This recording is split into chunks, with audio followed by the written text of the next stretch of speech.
You are listening to Love Bits, Episode 4, First Impressions. The rain had stopped just before dusk, leaving the city slick with a lacquered sheen that made the streetlights look like molten gold poured along the curb. Eltonio's Italian restaurant glowed on the corner like a candle in a rainy cathedral, arched windows fogged by warmth, linened tables gleaming, the soft clink of glassware drifting through the door every time it opened. Megan Smith paused beneath the striped awning and straightened the cuff of her navy blouse, trying to slow a restless buzz in her chest. She wasn't nervous, not exactly. She was uncommitted, untethered to the idea of the night, to the favor she was doing for Sally, to the bland promise of being open-minded, because that was what adulthood apparently required. Her phone vibrated. A tiny blue banner slid across the screen. Bart, I have a table. She exhaled into the damp air. If it went badly, she could still have a nice meal, an expensive glass of wine, a story to tell later. The thought steadied her as she pulled open the carved wooden door and crossed into the honeyed hush of Eltonio's. The smells, garlic blooming in butter, Parmigiano grated to a dust like snow, basil bruised under a knife, folded around her like a shawl. A man half sat, half stood at a table near the middle of the room, lifting one hand in a tentative wave. He was not what Sally's cheerful insistence had promised, no rough-hewn handsomeness lurking behind an unfortunate haircut. He was ordinary in a way that felt larger than the word, soft at the middle, hairline retreating from a brow knit with habitual concentration, a tie that didn't quite match his shirt. He rose the rest of the way when he recognized her, and his face opened with an earnestness so naked it made her chest tighten. Want, offered without guile. It was disarming. It was also, at first glance, not attractive to her at all. She walked to him, feeling the drag of her own perfunctory smile. His voice, warm and a little breathless with eagerness, said, "Hi, Megan. I'm Bart." Her voice, polite but distant as she slid into her chair, said, "Hi. It's nice to meet you." He sat, landing on the edge of the seat like he feared violating some border. He gestured at the leather-bound menus already open on the table. Candlelight burnished the rims of his glasses. Around them, the restaurant moved in plush choreography, servers gliding, a cork yawning open at a neighboring table, a laugh pinging off the curved ceiling and fading like a dropped coin. His voice, brightening as if he could warm the evening by sheer conversational heat, said, "So, listen, I've been coming here for years. The Polo Scarpariello? Perfect balance of heat and sweet. The house-made gnocchi, pillows, and the fried mushrooms. Oh man, the batter's light, almost like tempura, with this rosemary salt they sprinkle at the end. It's—" Her voice, cutting through with a reflex more than choice, said, "No." He blinked, confusion slanting his mouth. A server passed. A quartet of friends toasted in the corner. His voice, softer and baffled, said, "No?" Her voice, landing harder than she meant it to, said, "No." She stood. The chair legs whispered against tile. She needed air, or the fiction of taking it. She needed distance from the need in his face, from the small, mean throb of guilt in her gut. She turned and made for the door, not quite fast, not quite fleeing. As she pushed through the brass-handled weight of it, she braced for the quick, cold slap of night. What came was not wind. It was a sensation like stepping from one elevator into another already moving. Her stomach lagged, the floor tilted, and the temperature did not change. Her vision snagged once, twice, and then. She stood beside the wait to be seated sign at the entrance. Her phone buzzed. "Bart, I have a table." For a moment, Megan did not move at all. The restaurant hummed in the same warm key. The hostess in her emerald silk blouse smiled the exact same smile Megan had registered without registering 2 minutes earlier. The candle flames blinked in the same rhythm. Her breath came shallow, the way it did on high floors when she looked over railings. She lifted the phone as if it weighed more than it should. Her thumbs, acting on irritation, typed, "Stop bothering me." Another text bloomed. Bart. Question mark. She shoved the phone into her purse and pivoted on her heel, pushing the door again, stubborn with the need to reset this night into what it had been 10 minutes ago, ordinary. What waited was the same sensation, the same gravitational shrug, the same gentle half-fall. She stood by the sign, as if she had never left. Her phone buzzed. Bart. I have a table. The second time, she did not text. The second time, she moved with the carefulness of someone walking through water, trying to see the bottom. He was there again, unfolding to wave at her again, earnest face opening like a door. His voice, careful now, as if tuning to a frequency, said, Hi, Megan. I'm Bart.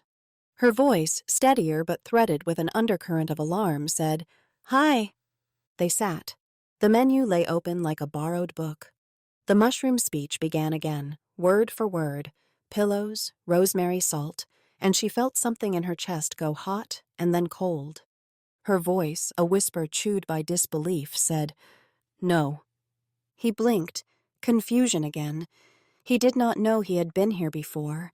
Her voice, rising and brittle, said, No. She stood and walked toward the door as if sprinting would make a difference. Sensation, tilt, her heart knocking. She surfaced by the sign, half sick with the weirdness and the claustrophobic impossibility, as if reality had decided to fold her neatly back into the same envelope. Her phone buzzed. Bart. I have a table. She stared at the message until the letters stopped meaning anything and became shapes. Then she walked to him, each step pulling a filament of nausea through her. He rose, his mouth preparing the same shy arch. He spoke her name with the same note of pleased surprise. She sat as if sitting differently might change the script. She forced herself to listen as the restaurant breathed in cycles around them, the sizzle from the open kitchen, the words of a couple bickering gently over the merits of splitting the tiramisu, the clatter of a dropped spoon, and the good-natured sorry that followed. Her voice, low and fierce with the rupture of her patience, said, What is going on here? His voice, startled and obliging, said, Your friend Sally said that you would be okay going on a blind date with me. Her voice, trembling with a fear that had nothing to do with him, and everything to do with the room tilting like a deck, said, No, how are you doing this? His voice, genuine confusion wrinkling his brow, said, Doing what? Her voice, frantic with the need for an explanation concrete enough to stand on, said, Are you a wizard or some kind of sorcerer? He flinched. He rose from his chair like a startled bird. His voice, injured pride scraped raw and bracing itself with anger, said, That's it. I knew this was too good to be true. Making fun of me, of my nerdy nature, is not cool. He turned and walked away, his shoulders stiff like someone in a winter without a coat. She watched him go with the sick certainty that she had broken something she did not understand. She wanted to call after him. She wanted to explain. She wanted to run. She chose, as if any choice were meaningful, to leave. She walked toward the door, not like a passenger trying to catch a bus, but like a swimmer angling for the one bright rectangle of sky. She opened it. The night breathed on her face. She stepped through. Sensation. Tilt. Her stomach dropped like a coin down a well. She stood beside the wait-to-be-seated sign. Her throat made a small sound that hurt. Her phone buzzed. Bart. I have a table. She closed her eyes and counted to 5. When she opened them, she walked to his table as if walking toward a cliff. He lifted his hand. He smiled. She sat. His voice, gentle with concern, said, Are you all right? Her voice, brittle with fear's transparency, said, What is going on here? He blinked, then leaned in, the candlelight stranded in his glasses like 2 distant fires. His voice, cautious and honest, said, You're scaring me a little. Her voice, frantic but sincere, said, I'm not making fun of you. I'm not. I just... She faltered. A server slid a basket of bread onto the table, the crusts singed with a bitter, wonderful smell. The normalcy of it made her want to laugh and cry. Her voice, gathering itself, said, "I keep leaving and I end up back there." He followed her glance to the entrance and then back to her face. Doubt, puzzled and protective, moved across him. His voice, slow as if testing an icy step, said, "Maybe you should sit. Maybe you should have some water." Her voice, small and tired, said, "Maybe." She drank, the cold biting all the way down. She left 10 minutes later, unable to bear the way his kindness sharpened the edges of her fear. The door was a bright circle in a tunnel. She reached, she opened, she stepped. She stood by the sign. Her phone buzzed. "Bart, I have a table." Time did not climb or roll. It folded. Megan learned its seams by touch. The restaurant was a map that redrew itself the same way each time, and she marked it with invisible pins. 43 minutes into any given cycle, the staff would gather beside table 11 with sparklers and a slab of cake, and the room would swell with a cheerful chorus for Lisa, whose cheeks would blotch with embarrassed pleasure, and whose boyfriend would lift his phone to record it, slightly out of rhythm with the clapping, every time. The kitchen sent out the same test plate of fennel sausage to table 5 exactly 24 minutes in. The bartender, Derek, with a fade so precise it looked laser-carved and a forearm tattoo of a paper crane, would polish the same set of rocks glasses between 7:12 and 7:18 while watching an invisible ninth inning on an invisible screen. Megan accumulated these details with a discipline that surprised her. She thought of herself as clever but not patient, observant but not meticulous. The loop demanded another kind of attention, the kind you use to survive on ice. She tried to brute force her way out. She tried ignoring the text. She tried answering with swears. She tried saying yes to the mushrooms and no to everything else. She tried walking in backwards. Every path slid her back to the sign, the text, the act of walking to the table like an obedient shadow. She crashed into her hunger like a wall after many iterations. She realized, with the kind of clarity that comes half a second too late, that she had been breathing recycled air for hours, that she had not eaten for who knows how long, that the tightness in her temples was not fear, but thirst.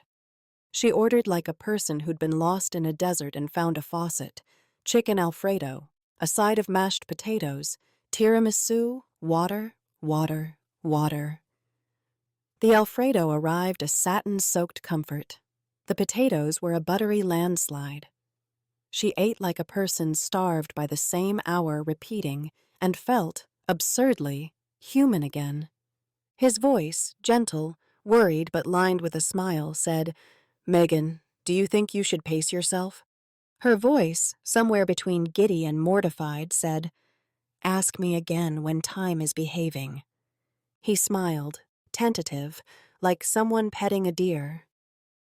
For a sliver of a moment, she liked his face. Not as the paper cutout of a date she hadn't wanted, but as the face of a person with a history she knew nothing about. It softened him. It softened her. She told him about paradoxes in a later loop, because Derek, the bartender, had read all the books she'd mocked on airport shelves and could talk, with a seriousness that made the corners of his mouth twitch, about temporal loops in Star Trek and how loopholes are just time loops with good lawyers. She lingered along the bar when Bart, offended by her wizard question on yet another try, stormed out. She sat on the leather stool and listened. His voice, easy and amused under the brass twang of the bar lights, said, "You ever hear of the causality paradox? It's like, who taught whom if the lesson keeps going around in circles? Sometimes the only way out is a message that recognizes itself."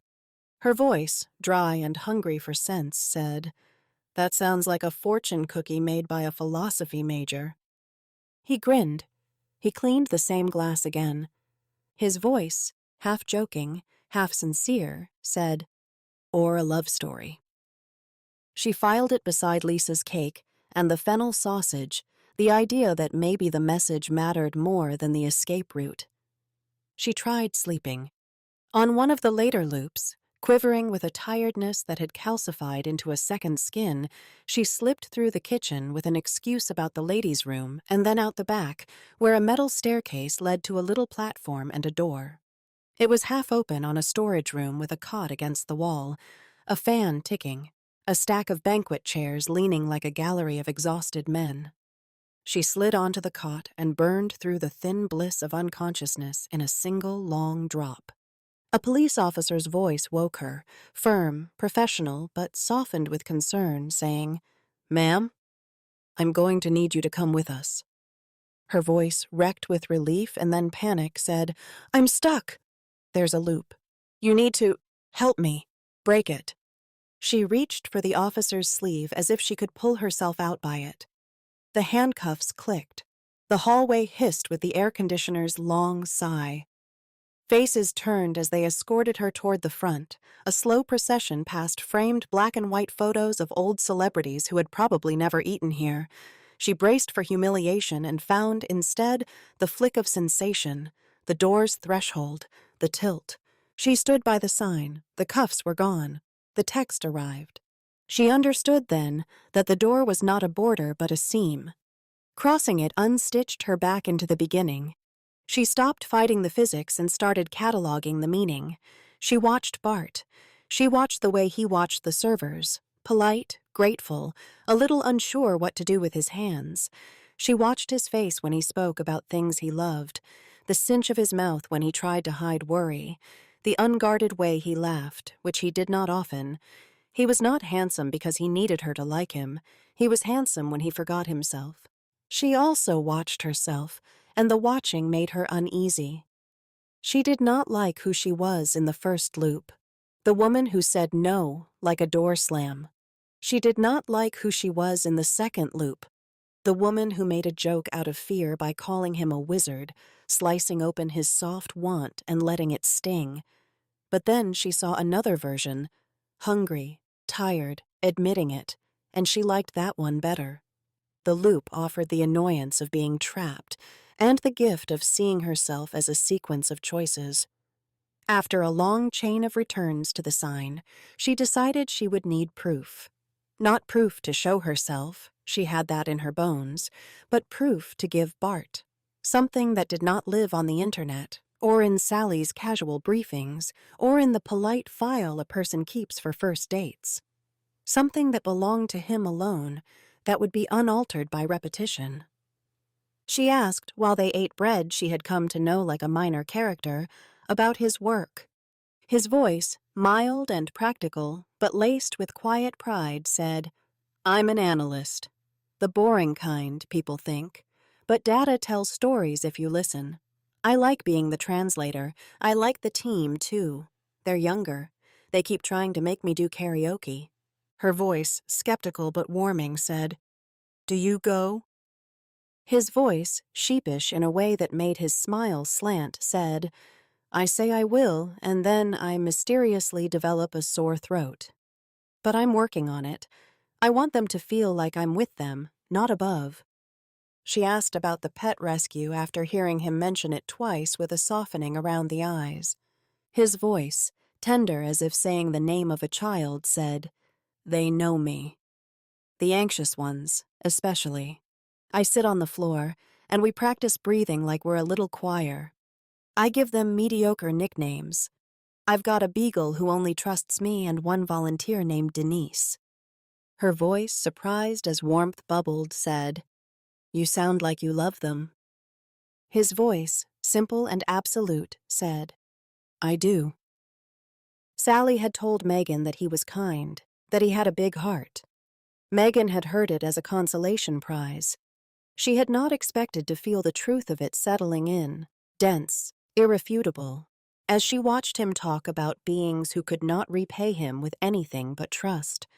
The question that would net the proof tugged at her, heavy and risky. She waited until she could feel that he was steady, until he had laughed once, until the restaurant shifted into the second movement of the evening and the room's light deepened. Her voice, gentle but deliberate, said, "Were you ever married?" He dropped his fork. The clink was a small, precise cut through the murmur. His left hand lifted as if to catch the sound and failed. His voice, tight with an old ache returning like bad weather, said, "Once." A long time ago, before I decided to join the social media world, before I learned to say less to the wrong people. Her voice, immediate with regret and care, said, "I'm sorry I brought it up. I'm divorced 8 years now." He looked at her, a long, measuring look that had nothing to do with judgment and everything to do with deciding whether the ground could hold his weight. His voice, calm but from a place torn open and scarred over, said, "Her name was Lucy. She was best friends with Sally. We had a daughter, April. They died because a man had road rage and a gun." Her voice, barely above breath, shocked into solidarity with a grief she had not known she could feel for a stranger, said, "I'm so sorry, Bart." She placed her hand on his. He did not pull away. The candle's flame found the fine bones under the skin of his wrist. Her voice, hushed but intent, said, "What do you think Lucy would say to you right now?" He closed his eyes. When he opened them, his gaze had traveled a long way and returned changed. His voice, steadying on a memory like a dock in a storm, said, "The last time we spoke, we were supposed to meet across the river to have lunch before going to her mother's house. I got caught up in a meeting, so they went without me. As she left, she said, 'I'll see you on the other side, and if I'm not there, then go on without me.'" The table, the restaurant, the looping universe went quiet in Megan's body. The words landed like a key into a lock she had not known existed. Her voice, urgent but tender with the fragility of revelation, said, "Listen to me. I need you to remember something. I mean, ingrain it. Burn it in. Can you do that for me?" He nodded, the smallest dip of his chin, as if some inner metronome kept time with the request. Her voice, protective and determined, said, "I'm going to step away and return. When I do, I'll need you to choose to believe me." He swallowed, and something in his face shifted as if a curtain had drawn an inch. His voice, low and wary of hope, said, "Okay." She squeezed his hand and rose. She crossed the restaurant through a lane she had walked a dozen times in a dozen versions of herself. The door breathed cool onto her face. No, it promised to. And then it folded her into the sign's steady presence. Her phone vibrated. "Bart, I have a table." She did not text back. She walked. The room felt the same, but she did not. She carried the weight of his story like the second glass of wine you choose not to drink. Not heavy yet, but with the promise of leading you where you're not prepared to go. She saw him stand, hand lifting to greet, and in his face there was the shy light again. But now, beneath it, the shadow of what she knew, and he did not yet know she knew. She took her seat. Her voice, softened by a new attention that had nothing to do with judgment and everything to do with seeing, said, "Hey." He smiled, an expression that suggested he did not often get to feel like the person in the room someone had chosen. His voice, tentative but hopeful, said, "Hey." She leaned in, and he leaned slightly toward her, as if the air between them were something to be navigated with care. Her voice, serious but not severe, said, "I need you to take me seriously. This isn't a joke, and I respect your nerdiness. Can you promise me you'll listen?" He squinted a little, curiosity tightening his attention to a point. His voice, cautious but open, said, "Sure." She told him. Not the whole architecture of her terror, not the shift of temperature and the lurch in the bones and the way the world elasticized around a single hinge, but the facts and the proof. She told him that within the next half hour, the staff would gather with sparklers for Lisa, who would blush and hide her face in her hands while her boyfriend filmed, that Derek would nod in time to an invisible game while polishing the same glass, that a couple at table 7 would argue about the merits of sharing dessert and then share it anyway. She told him, finally, in a voice that felt like carrying a bowl of warm water without spilling, about Lucy and April. He rose halfway from his chair and sat again, like a man standing in a boat and feeling the wobble. His voice, torn between skepticism and the tug of recognition, said, "You? How would you know that?" Her voice, steady but imploring, said, "Because you told me. In a loop you don't remember, and I asked you to remember and ingrain the past loop memory in your brain." He looked at her as if trying to see the filament of what connected the versions of himself he could not remember. He turned toward the bar with a small, decisive motion. His voice, practical and looking for a foothold, said, "Let's ask Derek about time loops, then." They walked together to the bar, and the world around them kept to its rhythm. Derek looked up with the same half-smile, and the staff began to cluster near table 11, and the first flickers of sparklers pricked the air like stars. His voice, deadpan and pleased with himself for getting to reprise a favorite role, said, "Causality paradox. Loopholes with a lawyer, a message recognizing itself." Bart turned when the room warmed with "Happy Birthday." Lisa blushed on cue. The boyfriend filmed. The song landed. His voice, quiet and a little stunned like a person realizing he had been humming a song he didn't remember learning, said, "Okay." They returned to the table. The candle wavered as if breathing with them. His voice, embarrassed and oddly buoyant, said, "I have a tendency to try to solve things I don't understand until I break them worse." Her voice, teasing but gentle, said, "Congratulations on your restraint." He laughed, and the laugh loosened something heavy in her chest she had not known she had been carrying since the first no. His voice, shifting into a tone that sat comfortably between earnest and playful, said, "In sci-fi, time loops often break when someone holds on to a memory that persists across resets, a constant, a fixed point." Her voice, hopeful and fragile, said, "I think Lucy left you one." He looked down at his hands, as if perhaps the trace of a touch still lived there, and then up at Megan, as if the two locations of attention were parts of the same map. His voice, reverent and a little afraid of what summoning might do, said, "What if she did?" The lights in the restaurant dimmed. It was not the dimming of a manager turning a dial. It was the dimming of a small wind passing through, a breeze that moved the flames and made the shadows stretch and yawn. People glanced up. Someone said, "Huh." The room adjusted its collar. He bowed his head the way someone bows at the front pew to step past, lightly, as if not to wake the people in prayer. His voice, hushed as if speaking into cupped hands, said, "Go on without me."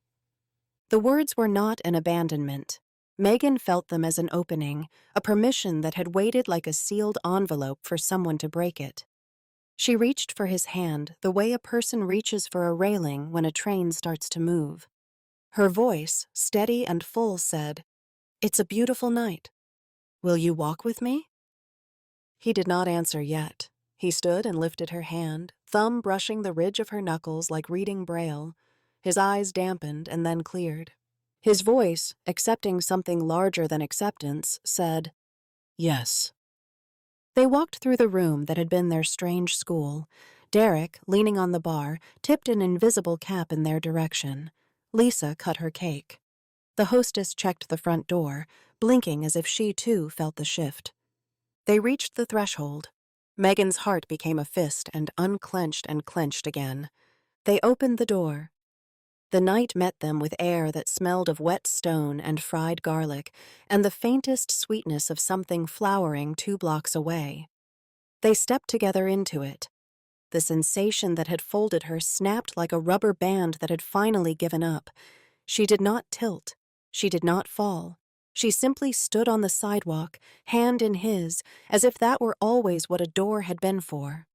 His voice, breathless with astonishment and relief wrapped around each other like new vines, said, "We did it." Her voice, laughing in a way that turned the sound into a ribbon and let it fly, said, "We did." They began to walk, not with the urgency of escape, but with the provisional caution of people who have fallen out of a story and into their lives.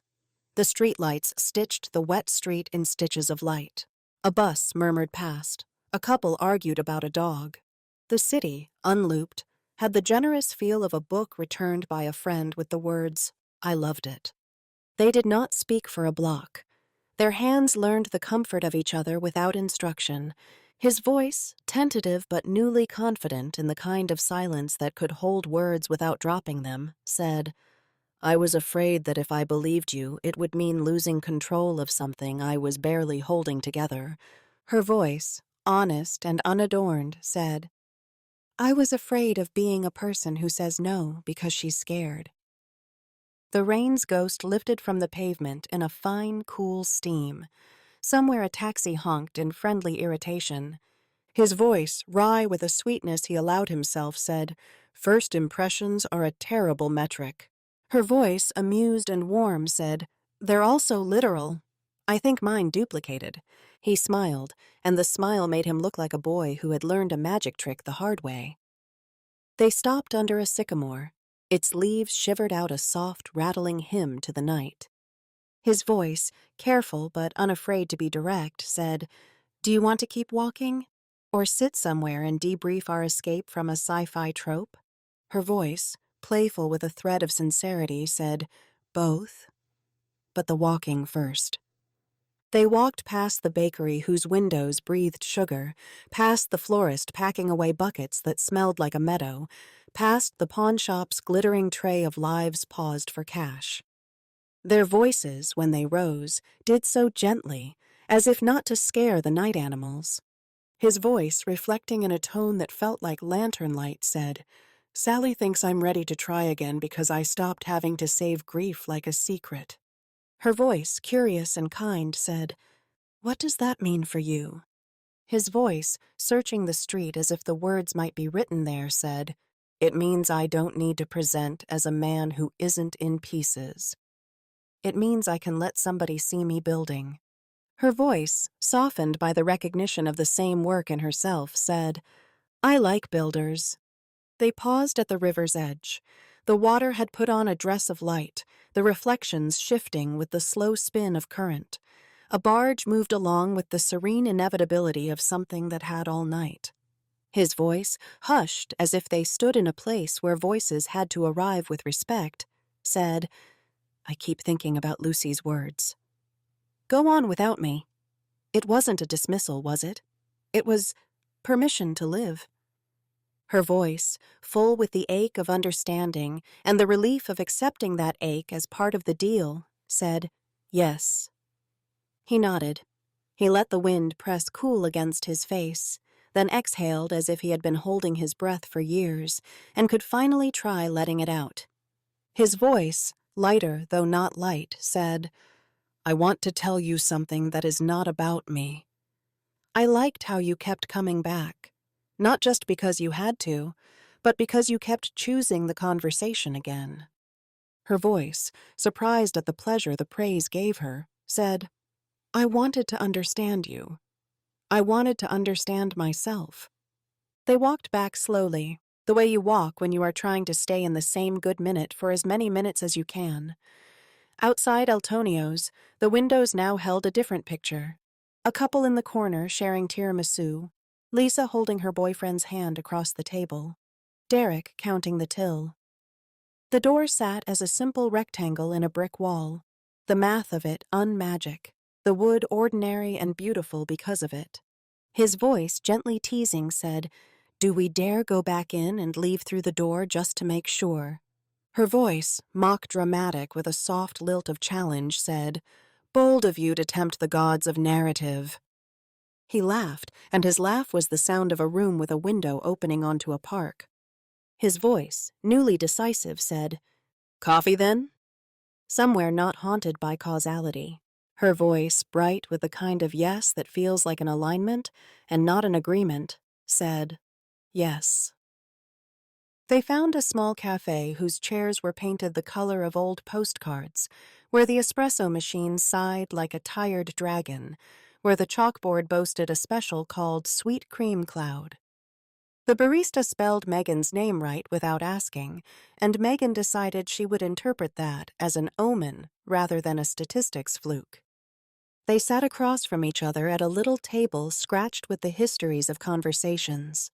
Megan noticed that now that she had let herself look, Bart's face contained more than what she had first registered. There were lines at the corners of his eyes, not carved by sorrow, but by squinting at light. There was a little nick at his chin, old, probably from a time when he'd been impatient with a razor. His hands were square, clean, the nails short. He wore a watch that looked like it had belonged to his father. His voice, open but careful as if setting down a plate of something hot, said, "What were you expecting tonight?" Her voice, honest with herself and him, said, "A story to tell later." Not this. He leaned back, stretching the worry from his shoulders, and the motion made space around them that felt like permission. His voice, amused and a little vulnerable, said, "I was expecting to explain why I like fried mushrooms, and to discover you don't." Her voice, smiling in self-defense and apology, said, "I might like them." "I don't know. I think I said no to you, not to the mushrooms." He absorbed that. He nodded in a way that made the conversation feel like an exchange rather than a court case. His voice, warm but grounded, said, "I want to say something without pretending I know what it means yet. I like you, not because you're here, because of how you are here." Her voice, softened by gratitude and the tender shock of being seen, said, "I like you too," for the same reason. They drank their coffee, which was good enough to make their mouths hum, and talked in a loop of their own design. Not a trap, but a spiral that deepened. The bands they loved as teenagers and then pretended not to, the worst job each had ever had. Her, mall kiosk perfume spritzer. Him, a summer at a call center where he apologized for a company that taught him not to. The ways they managed their fears. She, organizing drawers. Him, long drives without music. The bright points of their days. She, getting a text from her father with a picture of the tomato plant he was proud of. Him, a beagle leaning all her weight into his knee. His voice, a little playful, a little shy, said, "What would you have done if the loop hadn't broken?" Her voice, honest but light, said, "Camped in the guest room again. Learned the sommelier's life story. Attempted to unionize the servers. Brought Derek a Star Trek episode list and a stern lecture." He laughed, bright and sudden. His voice, more serious, said, "I think I would have believed you anyway. Eventually. Because of how you looked at me when you asked about Lucy. Like you knew, and like knowing didn't make you turn away." Her voice, steady, and with a small tremor of emotion, said, "It made me turn toward you." The cafe emptied a little. The sky leaned deeper into blue. The moment held without needing to be named. His voice, practical but with a note that hinted at a secret excitement, said, "Do you want to plan something with me that is not just walking into a cursed restaurant?" Her voice, amused and brightened by the idea, said, "I do. What do you have in mind?" His voice, warming as a plan formed like a picture emerging in developer fluid, said, "Saturday. Pet rescue. There's a beagle who needs us. Then dumplings from the place that refuses to be on delivery apps." Her voice, delighted and not hiding it, said, "Yes." They stood, the chairs making small, forgiving sounds as they were pushed in. Outside, the air had shifted into that particular cool that meant the city would sleep well.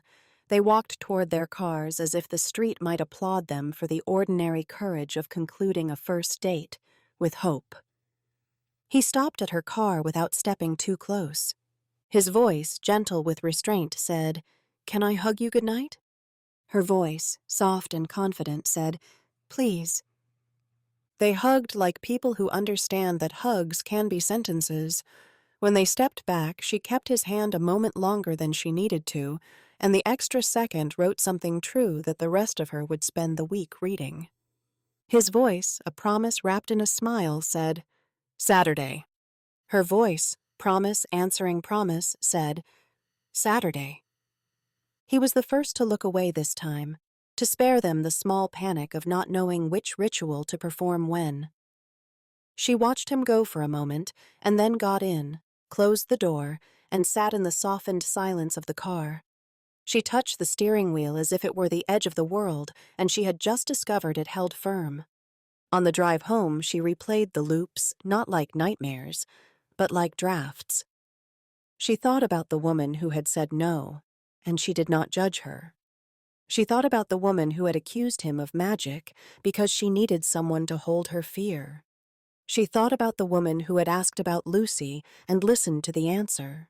She thought about the woman who had held his hand and told him she needed him to remember. The road ahead gathered itself like a ribbon, and she followed it. When she got home, her apartment was the kind of quiet that feels like a kindness. She made tea she did not drink. She stood by the window and watched a fox jog down the sidewalk like a businessman late for a flight. She smiled at the fox as if that, too, were part of the new alignment. Her phone chimed. A new text appeared. Simple, unlooped, unmagical. Bart, thank you for tonight, for everything. Her voice, in the privacy of her living room where words were not spoken aloud but still felt, said, "You're welcome." She typed, "I'm glad we met. See you Saturday." The week unfolded like a paper crane she could open and flatten and fold again into something else if she wanted. Work hummed and flew. She found herself kinder, perhaps, to a coworker who always missed the tone of meetings, because she saw in him the version of herself that had believed no first impression could be rewritten. She went to sleep earlier. She woke with a sense of being braided to a future that did not require her to perform certainty. Saturday arrived, bright as a baptism. At the rescue, the beagle did, in fact, lean all her weight into Bart's knee the moment she saw him, then regarded Megan with the speculative patience of a queen assessing a new ambassador. Megan sat on the floor in a dress she did not mind wrinkling. The beagle considered, then placed her head heavily in Megan's lap as if declaring a treaty. His voice, delighted and content, said, "You pass." Her voice, laughing because joy has its own laugh, said, "I studied." They walked dogs and folded blankets and were licked by gratitude they did not need to deserve. After, they ate dumplings with ginger steam curling from the torn skins, and they did not rush to fill the minutes, and the minutes did not rush to be filled. In the weeks that followed, the story of how they met became a private joke and a precious myth. She learned that he collected old maps because he liked to see how people once believed the world was arranged.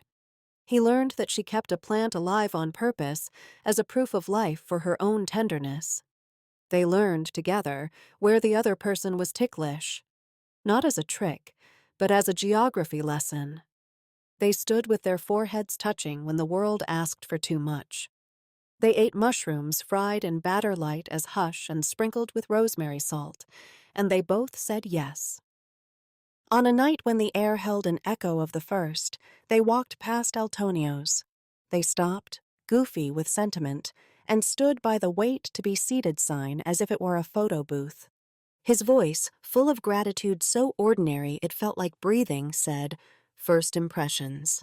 Her voice, smiling with the kind of love that does not ask for a better story because it has one, said, "First, second, third, all of them." They did not go in. They didn't need to. The door was a door. The night was a night.